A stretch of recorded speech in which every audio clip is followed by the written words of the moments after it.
Well, hello. My name is Meegan, and I was well known from the Fukae campus for leading students on international adventures, not stuck in classrooms where they eat a hot dog or whatever it is that they do, but real gutsy stuff. And they responded magnificently, and our communication was of the highest order. And here's somebody here.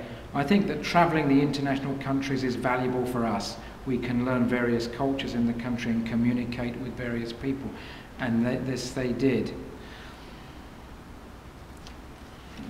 We go around here. I think to learn in classroom with a textbook is bad, this guy says, because in that course we can only learn one thought. But if we go international, we can learn many thoughts. And so we do. And here you can see, here we are, this is in my home here. This young student is asleep on the settee with a friend, and my boy Jeffrey there. They stayed at my home, of course, and we went to the island of Guam, and we did special course in Guam. And young people, full of energy, also sleep a lot. Look at these guys here, all three, completely out. And this is it. This is the governor of Guam. They meet VIPs, and the governor did an English lesson with the students, which was really remarkable. And we were presented with the flag of the island of Guam. This one here was very special.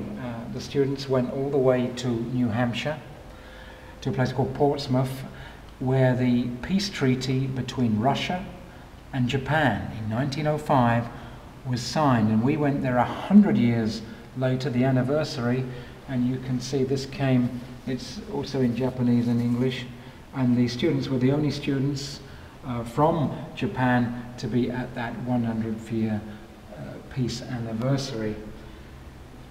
This was something, oh, you can see it here. This is the treaty room, the Treaty of Portsmouth, and President Theodore Roosevelt won the Nobel Peace Prize in its very early days there.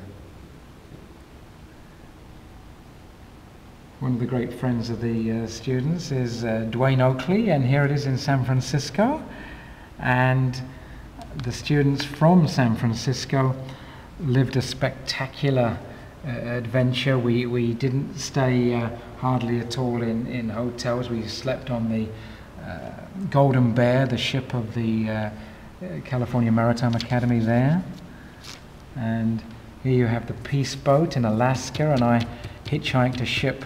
I hitchhiked this ship up to Alaska to do my various adventure stuff there. And these are the international students who visit me in my office from China and from California and from the UK. And this wonderful picture here of the Japanese together with the Americans in this case. And here you can see Korea Maritime University at Busan. This muscular man here, the students were fascinated to meet him because he'd robbed an armoured truck and he was put in prison for 10 years. Japan is also famous for the cranes of peace, and you can see just here the students made 1,000 cranes and hung it on a memorial at a school where 11 young high school students on an Indian reservation in Red Lake were simply shot to death by one of their classmates. It was a terrible tragedy, and we made a memorial for those young students, and there was nothing better than the cranes of Japan to symbolize peace. Much appreciated. There's something here, look at this. The Dalian Maritime University with tens of thousands of students. Look, they have a military unit there marching by, and they were goose-stepping. It was all rather, adventurous. The historic ship, I think it's called the Constitution. This this ship was an absolute terror of the British Royal Navy, and one of the few ships to really frighten them. And you can, well, one can go on and on. Everything is a memory, and this is some of our international adventures.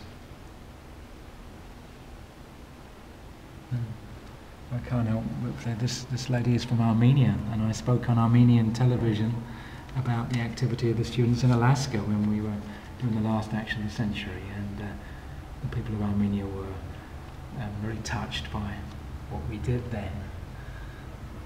And I got 3 tickets to the World Cup match based on one of the friends of this teacher, a kind of a friend, who was the High Representative in Bosnia, a man named Lord Ashdown, who was in the Navy.